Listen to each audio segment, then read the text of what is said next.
caught my partner and best friend in a betrayal that shattered everything.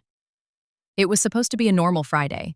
Mark came home late from work again, smelling like his usual coffee and cologne combo, and gave me that half-hearted hug he'd perfected over the last 6 months.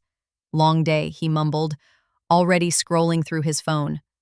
I didn't think much of it, until my eyes landed on the shiny silver necklace tangled in the collar of his jacket.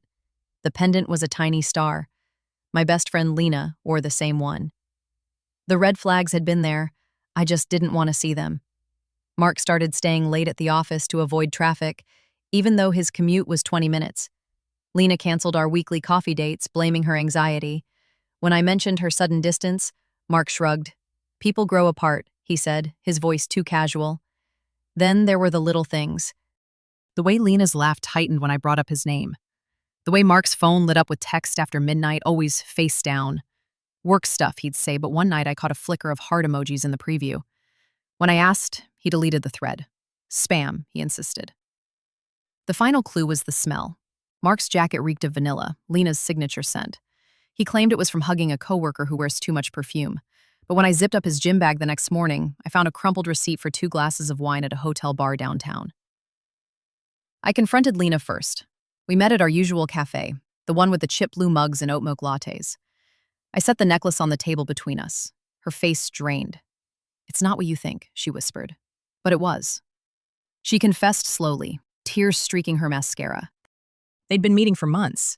Innocent lunches that turned into hotel room expletive. It just happened, she said, like that excused it. I sat there, cold and numb, as she sobbed about not meaning to hurt me.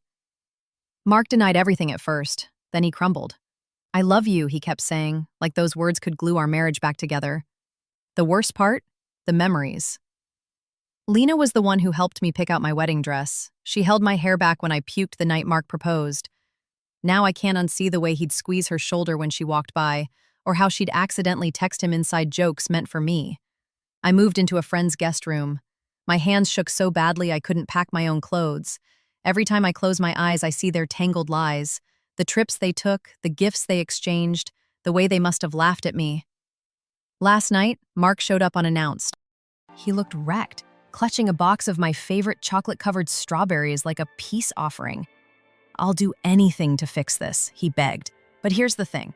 While he was talking, my phone buzzed. A new message from Lena. "Can we please meet? I'm pregnant."